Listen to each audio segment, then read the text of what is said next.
Okay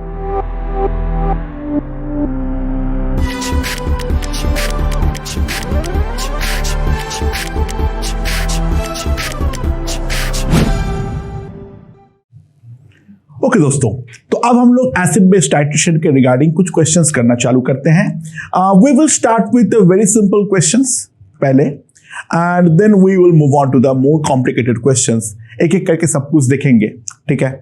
mainly इसमें दिमाग लगानी होती है, इसमें और कोई बात है नहीं. इसमें थ्योरी वाइज हमारे पास कोई कॉम्प्लेक्सिटी नहीं है, काफी आसान है. तो क्वेश्चंस के थ्रू समझते हैं क्या क्या बोला है. चलो, पहला क्वेश्चन जो है वो काफी सिंपल है. हमारे पास है 40 ml 1 मोलर H2SO4 और साथ में मैंने ऐड कर दिया 60 ml 1 नॉर्मल NaOH. ठीक है. सो calculate molarity of acid oblique base left. Acid या बेस में कितना हमारा बचा हुआ है, and normality of salt formed. Normality of salt formed. ठीक है, ये हमें पूछा गया है. अच्छा, H2SO4 को हम इन जनरल कैसे तोड़ेंगे? H2SO4 जो है that will cleave as 2H+. अगर बोला हुआ नहीं है तो इसको हम डाइप्रोटिक की तरह ही ट्रीट करेंगे. 2H++ sulphate. एंड NaOH का तो कोई प्रॉब्लम ही नहीं है. NaOH will give us Na plus OH minus. ठीक है. तो NaOH का एन फैक्टर तो 1 है, तो जो नॉर्मेलिटी है वही हमारा मोलैरिटी है. सो मिलीमोल्स ऑफ H2SO4 ये हमारे पास कितना होगा? 40 ml 1 मोलर है, तो ऑब्वियसली बात है इक्वल्स टू 40. और हर एक H2SO4 2H+ देता है, तो that implies millimoles of H+ will be equals to 80. Right? Millimoles of H+ will be equals to 80. Right? और millimoles of OH minus 60 into 1 that is equals to 60. अच्छा, हर acid base reaction fundamentally तो H+ plus OH minus ही है. तो 80 millimole H+ है, 60 millimole OH minus है. Therefore millimoles of H+ left कितना आ जाएगा? 20. Right.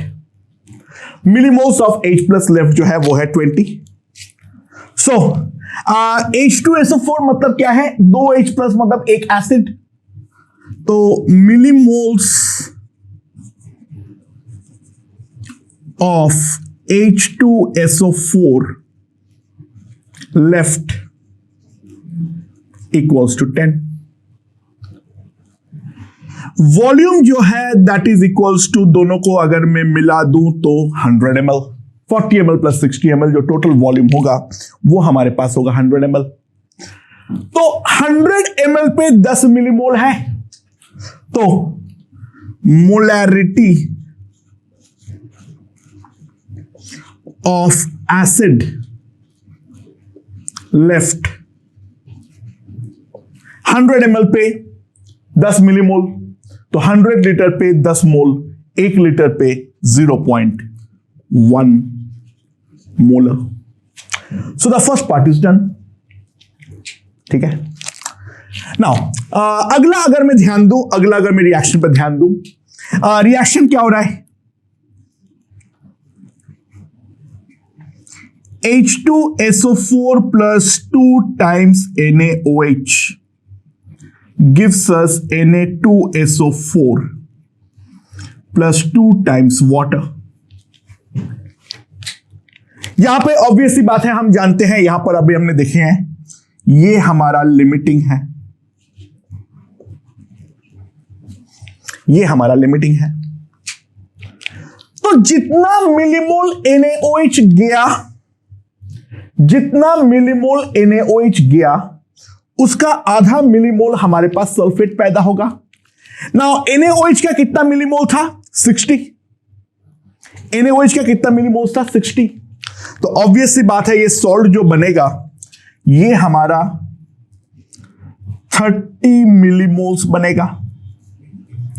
अच्छा, Na2SO4 के बारे में अगर हम देखें, कैटायनिक चार्ज कितना है? 2। एनायनिक चार्ज ऑब्वियसली 2 है, तो इसका जो n फैक्टर है, that n factor equals to 2। So simple सी बात है, यहां से मैं एक चीज लिख सकता हूं, मिली इक्विवेलेंट ऑफ सॉल्ट 60 हो जाएगा, मिलीमोल्स क्योंकि 30 है, तो मिली इक्विवेलेंट कितना हो जाएगा? 60। देयरफॉर नॉर्मेलिटी 100 ml पे 60 मिली इक्विवेलेंट, तो normality of salt will be simply equals to 0.6 n। So titration reaction किस तरीके से करना है, उसका एक प्रिलिमिनरी आइडिया इस क्वेश्चन के थ्रू हमें लगता है। आगे का सफर हमारा बहुत लंबा है, देखते हैं एक एक करके, टाइम वेस्ट भी ना करें। चलो अगला क्वेश्चन देखते हैं। हमारे पास क्या है? हमारे पास है 30 ml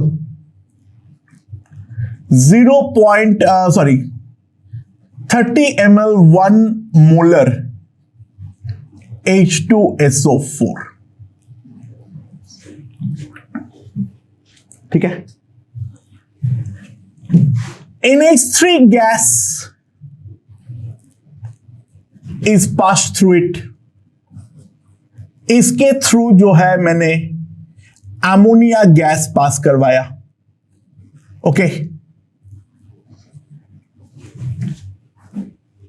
राइट, इट्स मतलब H2SO4 का फाइनल कंसंट्रेशन आया है 0.2 नॉर्मल। सो कैलकुलेट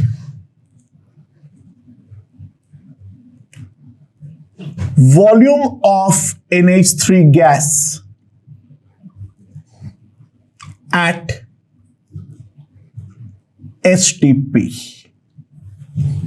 जो मैंने अमोनिया गैस पास करवाया उसका STP में वॉल्यूम कितना होगा। अच्छा, बाय द वे NTP लिखे या STP लिखे उससे कोई फर्क नहीं पड़ता है, दोनों सेम चीज है, उस बात पे हमें ध्यान रखना है, राइट। सॉल्यूशन का वॉल्यूम में कोई बदलाव नहीं है, ये हमारा एजम्पशन रहेगा। By the way what is the reaction? Obviously H2SO4 diprotic होने के कारण ये 2 टाइम्स अमोनिया के साथ रिएक्ट करेगा, और 2 टाइम्स अमोनिया के साथ रिएक्ट करते हुए ये बनाएगा हमारा NH4 होल ट्वाइस SO4। ठीक है, राइट, ओके। तो अब हम लोग ध्यान देते हैं इसमें एक चीज, मेरे पास क्या है? 30 ml 1.1 molar H2SO4, 30 ml 1 molar H2SO4। That implies what we can say is 30 millimole of H2SO4। H2SO4 हमारे पास 30 मिलीमोल्स होंगे। ठीक है। नाउ दूसरा जो है फाइनल में हमारे पास है 30 ml 0.2 नॉर्मल H2SO4। अच्छा ध्यान देना, H2SO4 का n फैक्टर है 2, तो 0.2 नॉर्मल है मतलब 0.1 मोलर है। This is equivalent to 30 ml 0.1 molar H2SO4। ठीक है। So that is 3 millimoles of H2SO4. That is equals to 3 millimoles of H2SO4. तो इनिशियली हमारे पास 30 मिलीमोल था, बाद में हमारे पास 3 मिलीमोल ऑफ H2SO4 है। तो सिंपल सी बात है, H2SO4 reacted equals to 27 millimoles। But एक H2SO4 के साथ अमोनिया 2 रिएक्ट करता है, तो सिंपल सी बात है, millimoles of ammonia will be equals to 54। तो अमोनिया हमें टोटल 54 मिलीमोल्स होगा। अच्छा इन क्वेश्चनों पे ध्यान रखना, अगर कुछ नहीं बोला हुआ होता है H2SO4 का n फैक्टर को 2 ही लेना है, ठीक है ना, अगर कुछ नहीं बोला हुआ है तो। हाँ, वरना स्पेसिफिकली बोला हुआ है तो बात अलग है, बट नहीं बोला हुआ है तो हम n फैक्टर को 2 ही मानेंगे हर जगह पे, राइट। अच्छा तो अमोनिया जो चाहिए उसका मिलीमोल्स हमारे पास आ गया है 54। 1 मोल NH3 at STP is equals to 22.4 litre. ठीक है, is equals to 22.4 लीटर। तो 54 into 10 to the power minus 3 mole of ammonia at STP is equals to क्या आएगा, 54 into 22.4 into 10 to the power of minus 3 litre. ठीक है, कितना आ रहा है एक बार देख लेते हैं फटाफट। यह आएगा 1080 plus 108 plus 21.6 into 10 to the power minus 3 liter. So that will be equals to 1209.6 into 10 to the power minus 3 liter. So that will be practically 1.21 liter. So that is the volume of ammonia that has to be passed, जिससे कि हमारा concentration घट के कितना बन जाए, 1 molar से 0.2 normal. ये सारे सिंपल टाइट्रेशन का केस है, यानी जहां पर मेरा सिंगल एसिड है, सिंगल बेस है, इस पे और ज्यादा कोई दिमाग लगाने की जरूरत नहीं है। ओके ओके दोस्तों, तो अगला क्वेश्चन देखते हैं क्या बोला हुआ है। हमारे पास क्या है, 10 ml सल्फ्यूरिक एसिड है, उसका डेंसिटी है 1.84 ग्राम पर ml। H2SO4 is 98% by weight, यानी बहुत ही ज्यादा प्योर NaOH मेरे पास है। H2SO4 is 98% pure by weight. So calculate volume of 2 normal NaOH required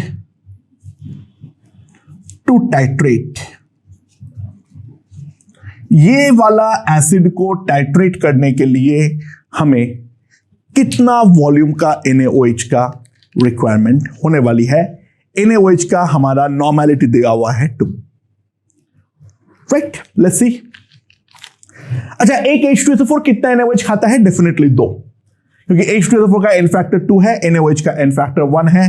तो जो रिएक्शन का हम सामना करेंगे वो है H2SO4 प्लस 2 टाइम्स NaOH हमें देगा Na2SO4 plus 2 times water. H2SO4 plus 2 times NaOH will give us Na2SO4 dot 2 times plus 2 times water. Right. Okay. H2SO4 जो है उसका वॉल्यूम जो है that is 10 ml और डेंसिटी जो है वो है 1.84 ग्राम पर ml. तो इसका जो करस्पॉन्डिंग मास होगा that will be equals to 18.4 gram. So mass of H2SO4, क्योंकि 98% प्योर बोला है तो मेरे पास कितना आएगा? 18.4 into 98 divided by 100, that is equals to 0.184 into 98 ग्राम. ये हमारा आ जाएगा मास of H2SO4. Right. So moles of H2SO4 कितना आ जाएगा? 98 से डिवाइड करो, दैट विल बी 0. ठीक है, हमारे पास इतना मोल H2SO4 है. ओके, एंड जितना मोल्स H2SO4 है NaOH का मोल्स उसका डबल होगा. सो मोल्स ऑफ NaOH का जो रिक्वायरमेंट होगा that will be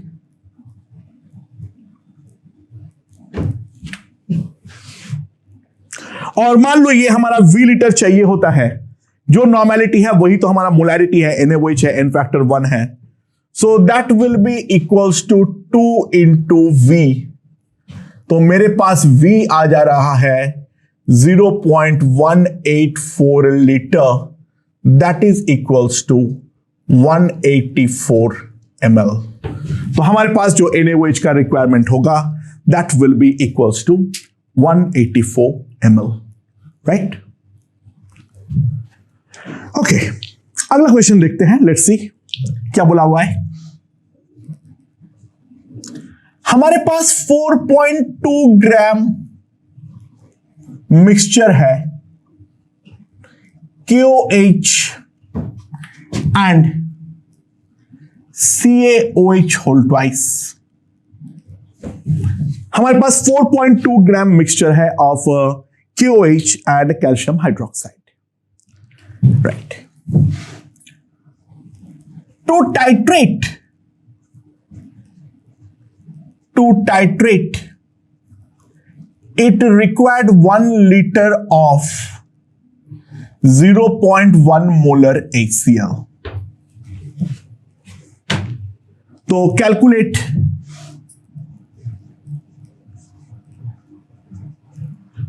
percentage by mass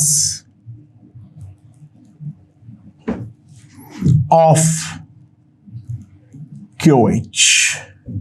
कितना परसेंट जो है वो हमारा KOH है वो हमें निकालनी है. अच्छा, कैसे निकालेंगे? बाय द वे रिएक्शंस को जल्दी से देख लेते हैं. KOH का N फैक्टर तो 1 है, तो KOH जो है वो सिंपली एक HCl के साथ रिएक्ट करते हुए KCl प्लस वाटर बनाएगा, और कैल्शियम हाइड्रोक्साइड जो है वो हमारा 2 HCl के साथ रिएक्ट करेगा, क्योंकि उसका N फैक्टर डेफिनेटली 2 है, और वो हमें देगा CaCl2 +2 टाइम्स वाटर। ठीक है। अच्छा, KOH का मॉलिक्यूलर वेट कितना है? पोटेशियम कितना होता है? Potassium is 39। ठीक है, पोटेशियम 39 है, हाइड्रोजन 140, तो ऑक्सीजन जो है वो हमारा 56 है। और कैल्शियम हाइड्रोक्साइड का भी मॉलिक्यूलर वेट हम निकाल लेते हैं। OH जो है वो हमारा कितना है? 17, 34। तो कैल्शियम जो होता है दैट इज 40, तो इसका जो मॉलिक्यूलर वेट है वो है 74। ठीक है, I hope that part is perfectly understood. तो हमारे पास मान लो x ग्राम KOH है, 4.2 minus x gram calcium hydroxide है।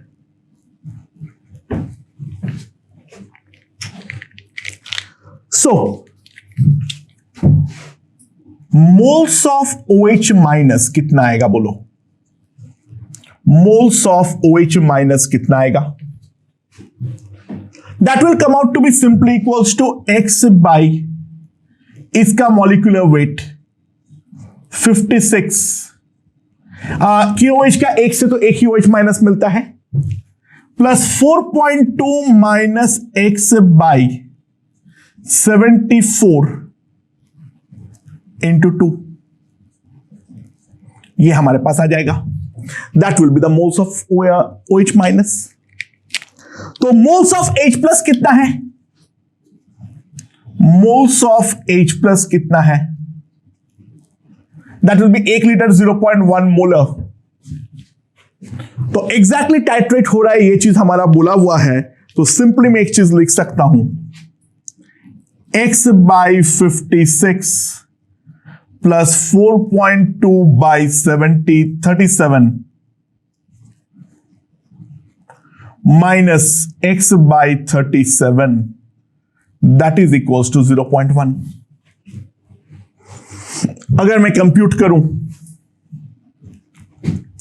तो 19x बाई 56 इंटू 37, और यहां पर अगर मैं उसको ले आऊं तो ये आ जाएगा मेरे पास 4.2, 3.7, 0.5 by 37।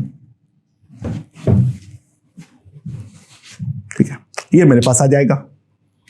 So now 37 is gone, 37 is gone, तो मेरे पास जो आ जाएगा that is 19x equals to 56 into 0.5, that is equals to 28। अब तो सिंपल कैलकुलेशन है, उसके अलावा कुछ नहीं है।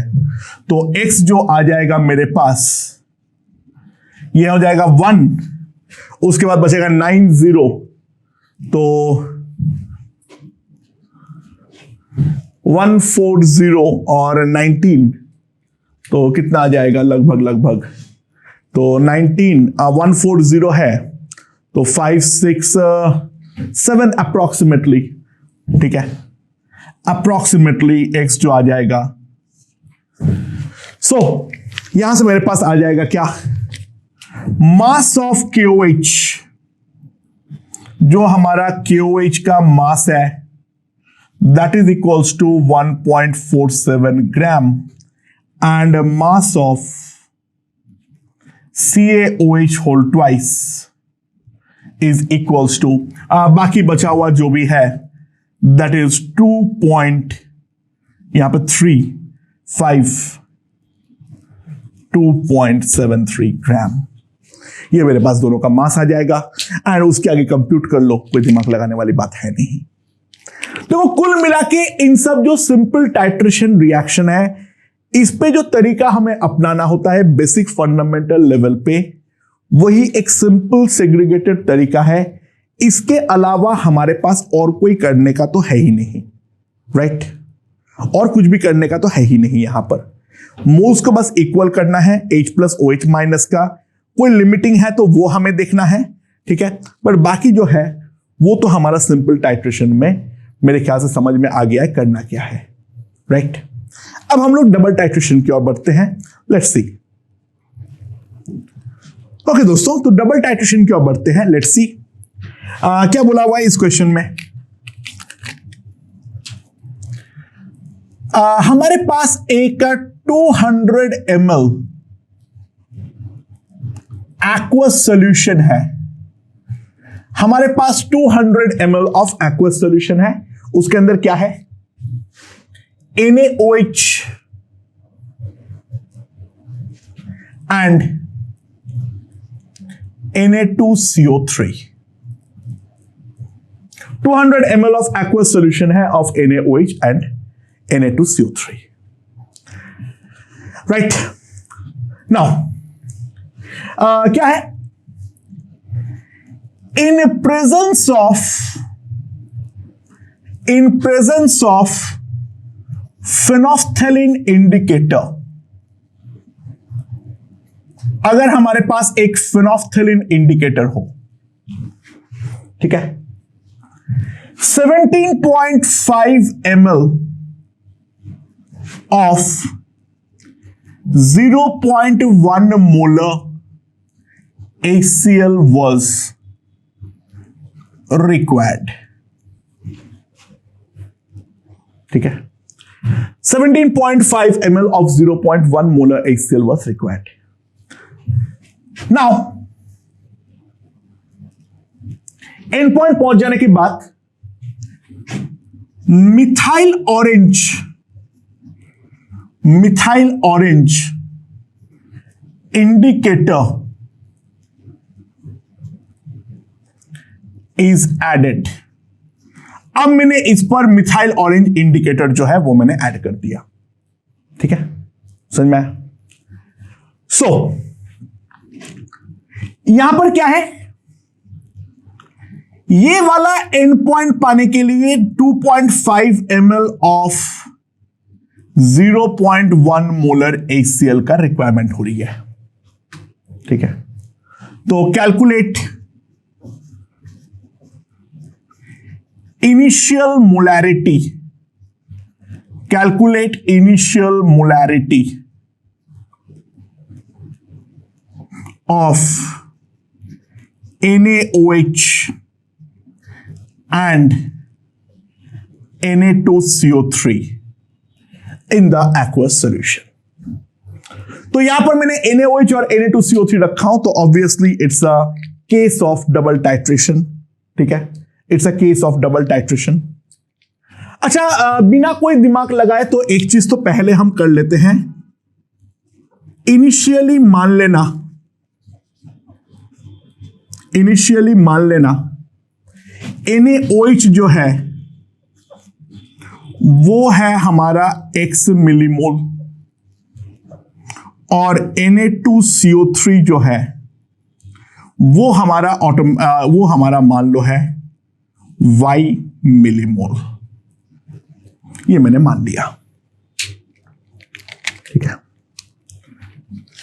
नाउ स्टार्टिंग में जब हमारे पास phenolphthalein इंडिकेटर है, स्टार्टिंग में जो मेरे पास अगर phenolphthalein इंडिकेटर है, अच्छा, NaOH तो स्ट्रॉन्ग बेस है, कोई भी इंडिकेटर हो तो उसका टाइट्रेशन तो हो ही जाएगा, वो हम जानते हैं। तो phenolphthalein इंडिकेटर में दो चीजें होंगी, एक तो NaOH कंप्लीटली टाइट्रेट होके NaCl प्लस वाटर में कन्वर्ट हो जाएगा, ये तो होगा ही होगा। और साथ ही साथ दूसरा जो होगा वो है कार्बोनेट का, यानी Na2CO3 का N फैक्टर 1 के साथ रिएक्शन होके कन्वर्ट हो जाएगा NaHCO3 प्लस NaCl में। ठीक है, यहां पर Na2CO3 का जो N फैक्टर होगा that is definitely equals to 1। अच्छा, ये अगर 1 मिलीमोल था तो ये HCl भी 1 मिलीमोल चाहिए होता है।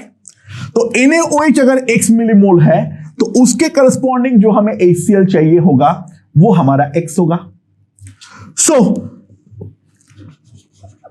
मिलीमोल्स ऑफ HCl रिक्वायर्ड कितना हो जाएगा? इसके कारण X, इसके कारण Y, क्योंकि दोनों का ही तो एन फैक्टर 1 है। तो HCl का जो रिक्वायरमेंट होगा that will be equals to X plus Y millimoles. But यहां पर अगर हम देखें HCl हमें डालना कितना पड़ा है? 17.51 molar. So that will be equals to 17.5 into 0.1, that is 1.75। तो मेरे पास सीधा क्या आ गया है? x plus Y equals to 1.75। ये हमारे पास हो जाएगा पहला इक्वेशन। और ये रिएक्शन कंप्लीट होने के बाद NaOH का तो कोई नामो निशान नहीं होगा, क्योंकि वो तो हमारा NaCl दे देगा। इसके 1 मोल से 1 मोल बाइकार्बोनेट बचता है, तो we are left with Y millimole bicarbonate. हमारे पास Y मिलीमोल बाइकार्बोनेट जो है वो हमारा बच जाएगा। और अब मैंने उस सॉल्यूशन पे मिथाइल ऑरेंज का इंडिकेटर डाला। अरे दोस्तों, एक बार बहुत ध्यान रखना, मिथाइल ऑरेंज इंडिकेटर देखना है जो क्या किया है, यानी पहले से ही डाल के रखा है या फिर 2 बार अलग अलग करके रिएक्शन करवा रहा है या एक के बाद दूसरा जा रहा है, वो सारे बातों पे हमें ध्यान रखना पड़ेगा। ठीक है। सो अगर हमारे पास है मिथाइल ऑरेंज इंडिकेटर, ठीक है,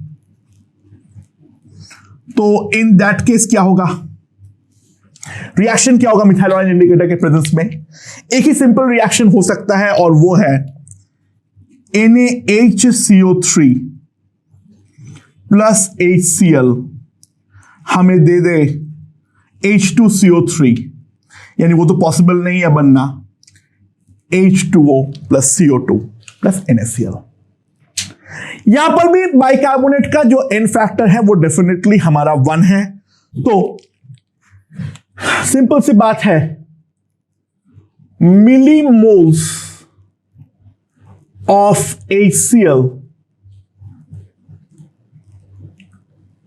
रिक्वायर्ड हमारे पास Y होगा।